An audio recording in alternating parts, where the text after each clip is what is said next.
While working with clients, I started to notice that, a lot of things are associated with shame, self-esteem, some different kinds of anxiety. Where does the line between concern, humor, and body shaming actually becomes a blur? It's very difficult for people, mostly youngsters, which I would say, to process this. And they end up going ahead with having very unhealthy, toxic coping mechanism, just like drinking.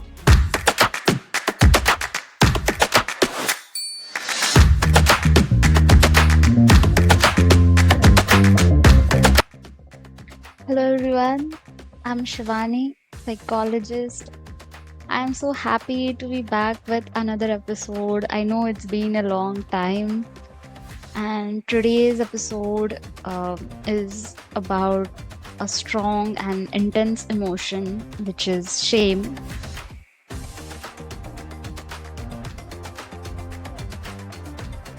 So, welcome, Kashish. Thank you so much for joining us for this episode. So, Kashish, I would like to know a little bit about your journey in mental health space and the clients you are seeing and the topic that we are going to discuss today, uh, the shame, शर्म जिसको हम बोलते Hmm. हैं.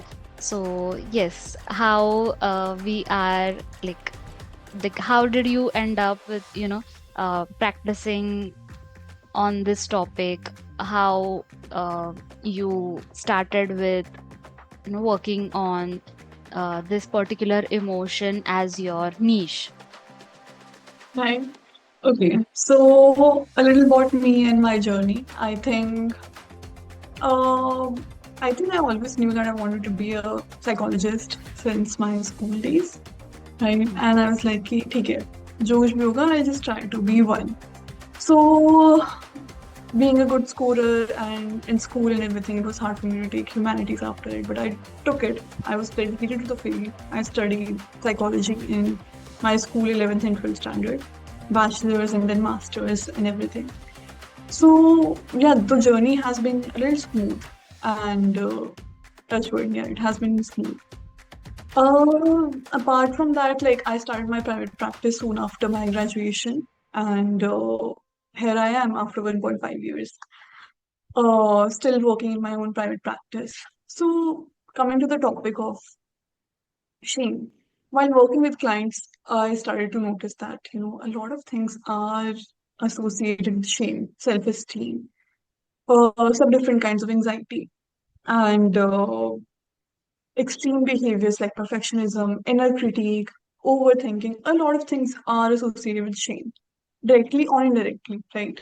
Mhm. So, I feel like most therapists, in a way, work with shame directly or indirectly at any given point in their practice, right? So I just want to talk more about shame, have more conversations about it, so that we learn to recognize it, even if we don't name it, it is kind of driving our life in a way, right? So maybe it's time to take that control back from that uncomfortable feeling of shame and make more conscious choices about life. I think, the sentence that you said that we need to take control back from it, and the fact that it's an uncomfortable feeling. But oftentimes we just forget that, feeling those uncomfortable feeling is also a part of knowing ourselves. We often just kind of just focus on the positives and try to suppress whatever is making us uncomfortable. So, yeah, I think shame is something that is surely uncomfortable for all of us. So thank you so much for actually, wanting to have a conversation on such a topic which most of the people either ignore or kind of avoid. Makes us feel so vulnerable. The discomfort both of you were talking about, the vulnerability part of it makes this more of a discomforting factor. And yes, so thinking about it, I was just uh, taking a pause to understand that how many of us actually sit back and think that what actually happens when this feeling emerges and we experience it. So just to understand a little bit of, the neuroscience. I just don't want to make it very complex, but yes, what happens in our brain, to put it in a very simple way. So as psychology students, as psychology practitioners, mental health practitioners, we know that the prefrontal cortex and the amygdala works around, processing this emotion or generating this emotion. So if Kashish, you can break it down in a simplistic manner for our viewers. Yeah. Okay. So if we understand the purpose of shame, the purpose of shame is to get social acceptance or like not getting us excluded from a social group, right? Mhm. It is a social emotion. So as we know, for our survival, social acceptance has been very, very, very important for us, right? If you look back in the past, we had to live in a tribe. If we were excluded, we would have most probably killed, right? Hmm. He, like those shame kind of triggers our survival response in the brain, right? Which kind of increases activity in amygdala, which is responsible for emotions, perceiving threats, and everything. So we kind of perceive shame as a threat. Hmm. And when that gets overloaded, it kind of shuts down the activity from prefrontal cortex that is responsible for emotional regulation and rational thinking. So we are not able to balance that thing out. Okay, if I am feeling shame, so rationally, am I supposed to feel shame, or is there something to be ashamed of? But we just feel it. It just gets so overpowered, and we find it hard to regulate, which kind of makes us stuck in that loop of shame. Not even shame, but overthinking, rumination, and everything. Mhm. Right. So mostly that happens, and more we sit with shame, more we try to have some compassion for ourselves, the more we increase the strength of our prefrontal cortex to deal with this emotion. Hmm. Hmm. So a very important point that you have, that you raised here, and thank you so much for doing that. That the importance of this particular emotion to it. So, and going ahead with, understanding the factors around this feeling, it doesn't happen in isolation, right? So there are various other factors, like there are the belief systems, the values, and the culture that we are brought up in. So how do you see all these factors affecting this, emotion? Okay. Um, So when we look at our values, belief systems of any society, norms of any society, right? They're kind of a rule book. Ki if you follow these things, then you're socially acceptable.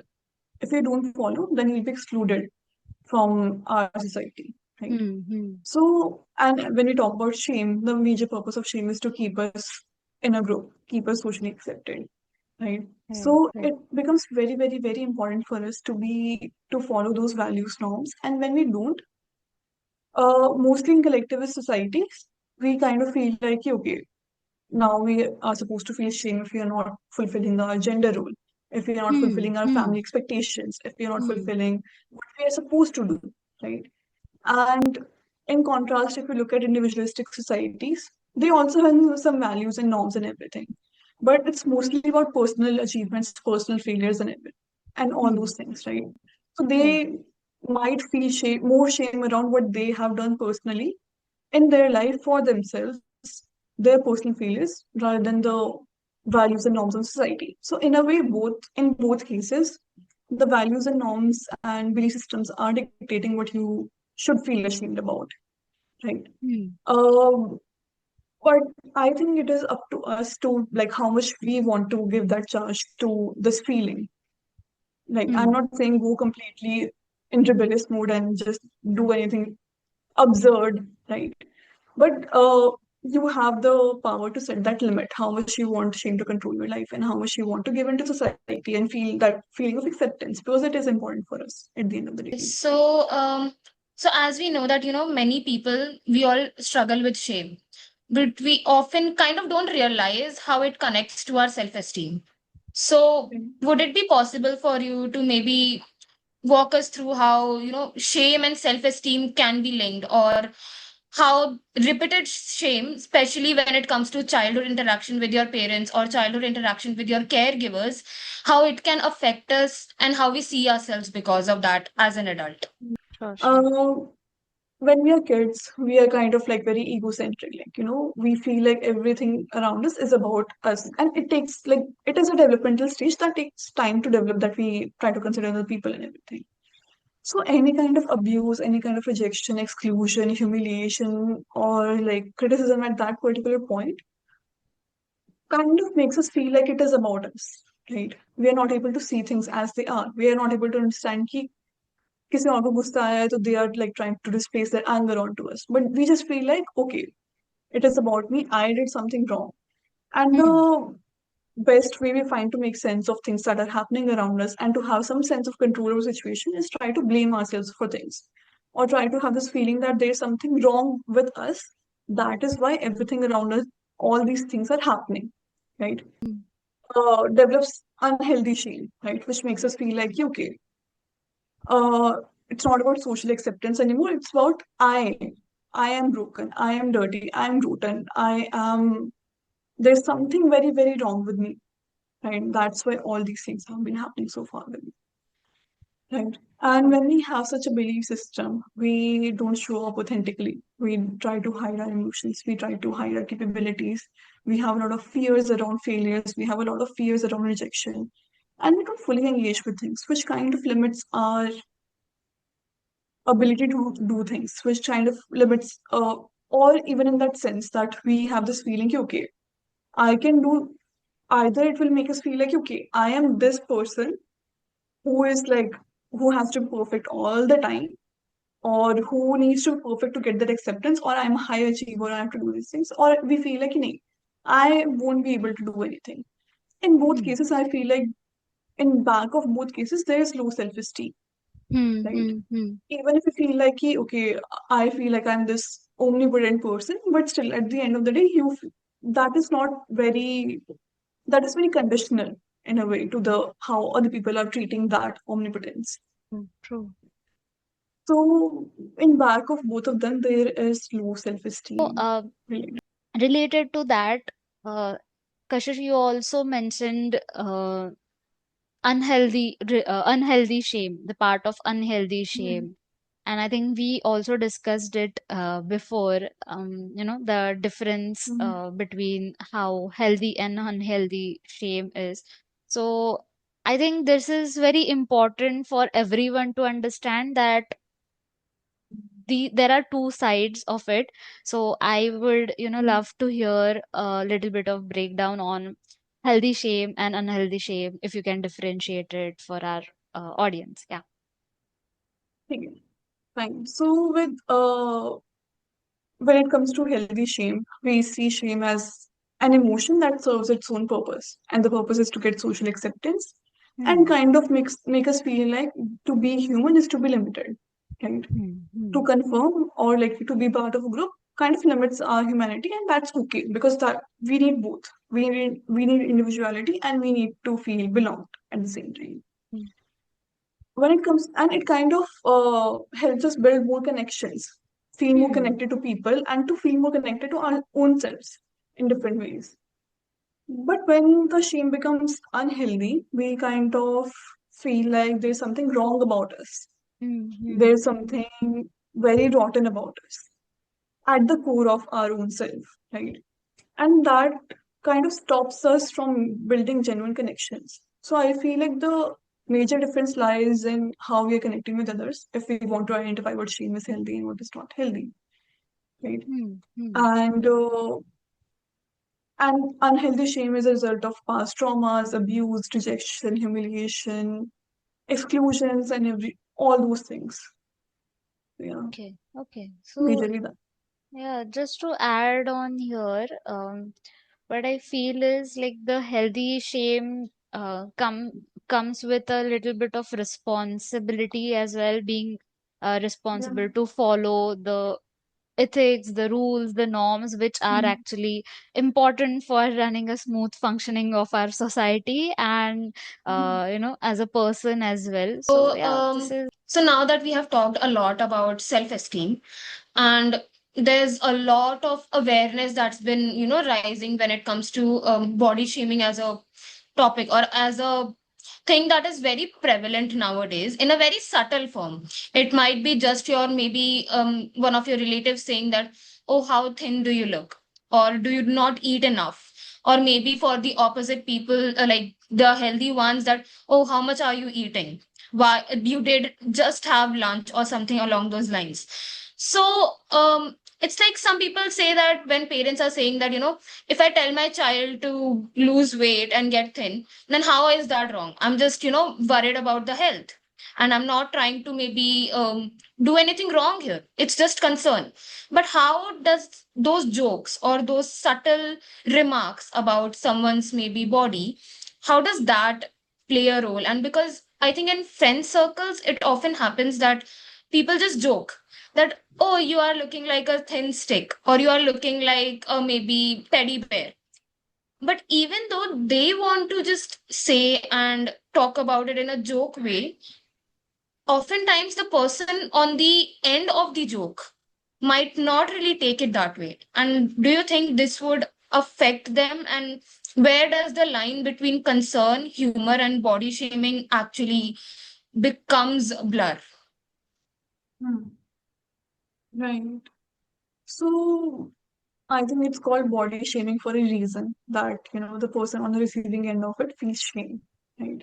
And if they are feeling shame, it is body shaming, right? Uh, Talking about the difference between concern, care, and humor and shame, um, I think it's more about like again the same thing, connection. If you're showing concern, you're showing care that the person on the receiving end of it might feel more connected, supported, and might feel helped from your comment. But if they're not feeling that way and they're feeling more disconnected, they feel the urge to isolate more, or they feel the urge to be someone else in order to get your approval or your acceptance, Hmm. or feel safe around you, I think that is shame. And at the end of the day, we take accountability not for our intent, but we take accountability for our impact. So if it is impacting someone in a way that is shaming, we have to take our accountability and we have to stop. And or at least break that illusion that we are trying to be concerned about them if it's not helping. Right. So concern is about care and shame is about control, trying to control or trying to make them how we think they're supposed to look like. I love how that sentence that you said that, accountability is about taking accountability on not on your intent, but on how you made the person feel. So yeah, I think accountability should be on the action or the impact that you made, not on the intent, because intention might be right or might not be that serious, but it did impact someone else in some other way. So yeah. This, is a beautiful way of simplifying it, is what I feel. Yeah, and I can see Priya also agreeing to it. So definitely, this is a very simplistic way you are putting things and you're explaining. I'm just loving to have this conversation with both of you, adding so much of insights for me So too. Since we have discussed a lot about the causes around this intense emotion, I would like to dive deep a little into the more intense part of it, where the shape actually amplifies into mental health issues like overthinking, maybe depression or anxiety as well. So, since you are also working with a lot of clients where they are having all the like most of the mental health issues around uh, the root cause, which you have seen as shame. So, is hmm. there a way to recognize it? Do you think that a person can recognize it, or how do you are you able to differentiate, and a little bit about how like what different mental health issues can arise apart from what I mentioned, if you can elaborate on Mm. a little. Okay. So with shame, coming to recognizing it, right? It is very hard for anyone to recognize when they are feeling shame in its raw form, because there is an unconscious fear that if we feel shame, we might have we might have ending believing whatever it says to us, believing that okay, I'm broken, I'm rotten, I'm dirty, there's so much wrong about me and everything. So we don't sit with that vulnerability, but from since we are feeling this strong emotion from childhood, we build some mechanisms around it to tackle Hmm. it, to deal with it and everything, right? So the mechanisms can be perfectionism, overthinking, Hmm. um, um, and a lot more things, addictions, daydreaming, a lot of things, right? Okay. In order to not get into the vulnerability of that emotion, right? Hmm. Hmm. Hmm. Uh, So we keep living in those mechanisms, and when those mechanisms stop working, we see the manifestation of mental health issues, right? Like anxiety, depression. If you look at depression, it is marked by a strong sense of being a failure. And how can a person feel that they're a failure unless there is some feeling of shame associated already about them being something or a label, right? Hmm. Hmm. Uh, so yeah, it shows up in a lot of ways. A lot of maybe if we can look at it to in extreme behaviors of extreme rebellion, extreme what they call like antisocial behavior, or in the extreme conformity or extreme meeting every condition of everyone in society and everything, right? So it shows up in extreme behaviors. That is the way we can recognize where the shame is. But for a person individually, it is hard for them until unless they have somebody to sit with them, Okay. have a space where they can talk about it, sit with that vulnerability, and have an anchor to say, "Ki, okay, whatever that shame says, you don't have to believe it. You can have your own judgment around it." Um, Definitely. And one more thing I was just thinking about when Kashish you mentioned about, there are a lot of ways or a lot of mechanism people process this with, like, it's very difficult for people, mostly youngsters, which I would say, to process this. And they end up going ahead with having very unhealthy, toxic coping mechanism, just like drinking. Mm. Then also social media addiction, just scrolling, which helps them to, just not have that feeling at all. And any other form of, unhealthy coping mechanisms. So I would like you to give some form of, maybe a helpful technique or tool which can help most of the people, which has worked generally for a lot of people to, process, have some kind of healthy coping mechanism. I understand that you have already talked about this, that sitting with a person, but something which they can, do on their own, before, opening up with some other person or seeking professional help as well. Fine. So when it comes to shame, as you said, it puts us in that mood of addictions and numbing out that feeling in any way possible for us. And that is true because it kind of triggers our threat response in the brain and it leads us to fight, flight, freeze, right? And going towards addictions, kind of flying away, like flighting from the situation itself, right? We're not going to deal with it. We are just going to focus on something else. Might be social media, reels, binge watching, alcohol, drugs, anything that would help us like not feel this feeling. Just run away from this feeling in a way. Right. So what we have to do here is to not treat it as a threat or not feel threatened by this emotion. Right. We have to train ourselves to do that. Not in every situation. Sometimes it's necessary, sometimes it's not. That we have to use our judgment to recognize which ones. Right. So we can do that by body work. That is like, bottom up approach. That is where we focus on our body first, right? we feel relaxation in our body. We learn to sit with this emotion more and more, tolerate the discomfort that comes with it, Mm-hmm. right? Create that safety around this emotion for us. Secondly, stop believing everything that it means, everything it's trying to say to us. Might be in the form of inner critique that is trying to tell us, "Kinney, you have to do this. You are so lazy. You are so this. You are so that you're not even doing this particular thing." So we have to learn to not believe everything even that says, and use our own judgment. Okay, it's trying to help us in some way or other, but is it really helping us or not? Right? Mm-hmm. Is it really fulfilling its purpose or not? That we need to ask, and we need to like sit with that. Maybe not challenge it, but learn to accept it and still be our own person without like compromising on our authenticity. And third would be actually breaking through that barrier and learning to recognize our own needs and emotions. That might get suppressed in the process of shame because we feel like, okay, let's say for somebody feeling anger might be associated with shame, that, oh my God, how can you feel so angry? You have Mm-hmm. no right to feel anger. Just an example here, right? And again, like shame, anger also serves a purpose of drawing boundaries, protecting ourselves and everything, right? So we might end up not looking at it. We might end up feeling a lot of discomfort around anger because we feel like, oh, this is such an hindrance in my life and not taking its meaning, not taking its purpose and everything. And that might cause some dysfunction in your life because we're not able to draw the boundaries. We are like maybe running by guilt, running by shame in different ways, right?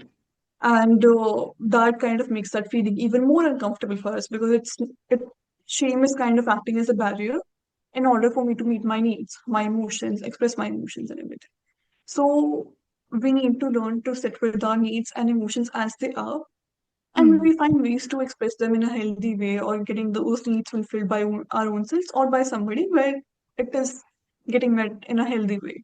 I would like you to just shed a light around how this shame manifests in professional spaces, and why does it sometimes feel even hard to, uh, talk about it in a professional environment, because sitting with a friend and communicating them our vulnerable feeling in a casual manner kind of maybe easier, but in a professional space is really difficult. Do you want to add something around it, Kashish?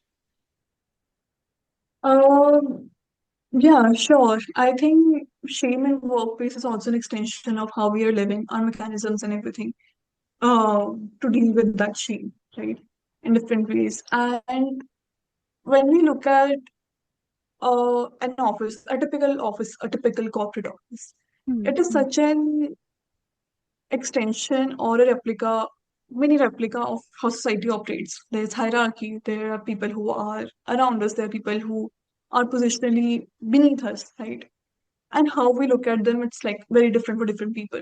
Hmm. Same with society, right? So I feel like, again, whatever we bring from our lives, our belief system will show up in our workplace too, Hmm. Hmm. right? We True. can't have that separation around ourselves. So it depends. Like for a lot of people, what they do, they're not able to differentiate between their actions and who they are, right? Even in workplace, how they're performing is not who they are. How Absolutely. what the mistakes they made is not who they are. It's something that they did. And of course, you need to make amends, you need to do great, you need to do well if it's impacting other people, right?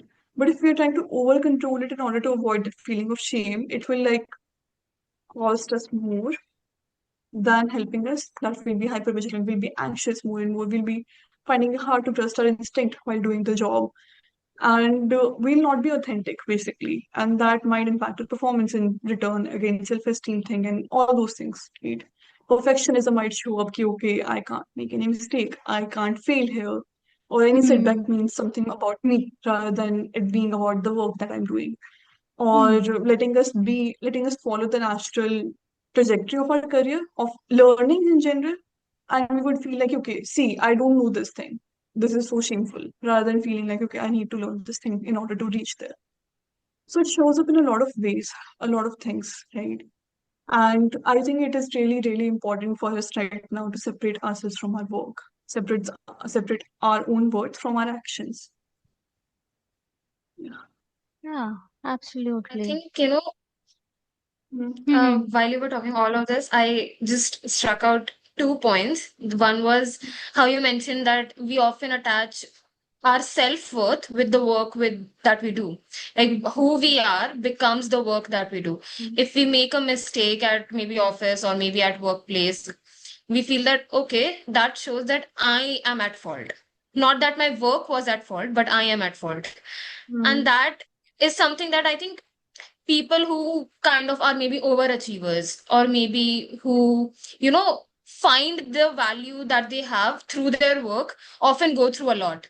So yeah, I think Right. that comes up from shame only, that okay, Mm. I can't really show up my parts that are imperfect, and so Mm. perfectionism happens. And the other thing was that in workplace, I think now because of the hustle culture that we have, we all are kind of striving to just do more, do like Right. kind of compete with all our coworkers or colleagues to just find that promotion, or maybe just Mm. climb the stairs to what we want, what we want. So like it's kind of sad that the hustle culture that we want to kind of inculcate in the today's generation, Mm. and when it doesn't happen, I think we are shamed for that also. Because I think the Gen Z Mm. generation is very into that, I will work on my own demands, I will work on my own time. And then the older generation, they feel that, no, how can you kind of do that? You have to, follow the chain that has been going on. And so then they are shamed upon. So I guess how the generation is also that kind of shapes how we view all these things. And then we have a lot of cultural things, of course. Mm. Rightfully said. Yes, since we are now, on like the concluding part of our podcast, today's episode. Um, so I would love to hear any summarized or a concluding remark from Kashish here. Okay. So I just have two lines that I want to share just to conclude everything. Sure. Uh, Shame grows in secrecy and it dies in sunlight. Sunlight as in warmth, safe spaces, people, connections, and everything. And it grows in darkness when we are not sharing anything about it. And we just keep believing everything that we are trying to tell ourselves, and there is no anchor to it, right? Second thing that I want to tell is that feeling shame does not mean that you are shameful, right? If that emotion is coming up for you, that does not mean you have to believe that everything that it says to you. You can use your own judgment. You can even believe it, but again, vice versa. That you can believe that what it says is true, that maybe you're not good at something, but that does not mean you have to be ashamed of it.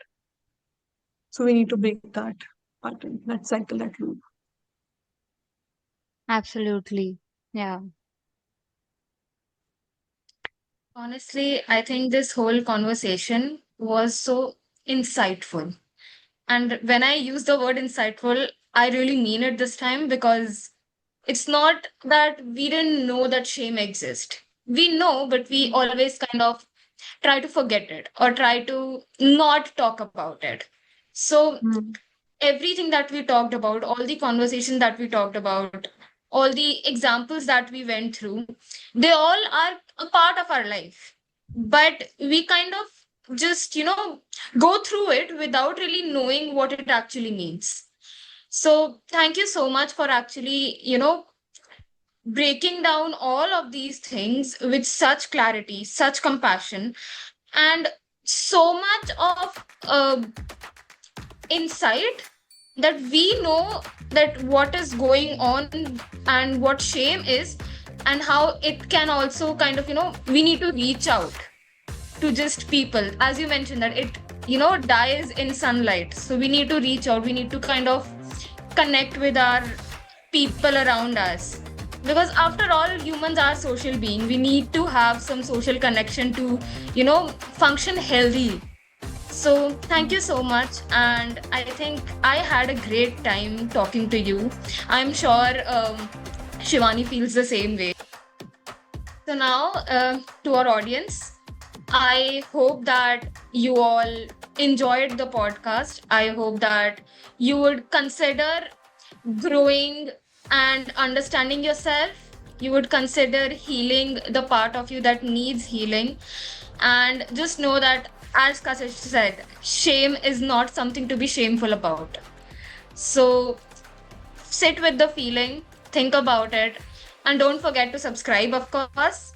Please hit the bell icon so that you get to know when we post any videos, and we'll be back with a lot of more interesting conversations. So, hope you tune in. Thank you.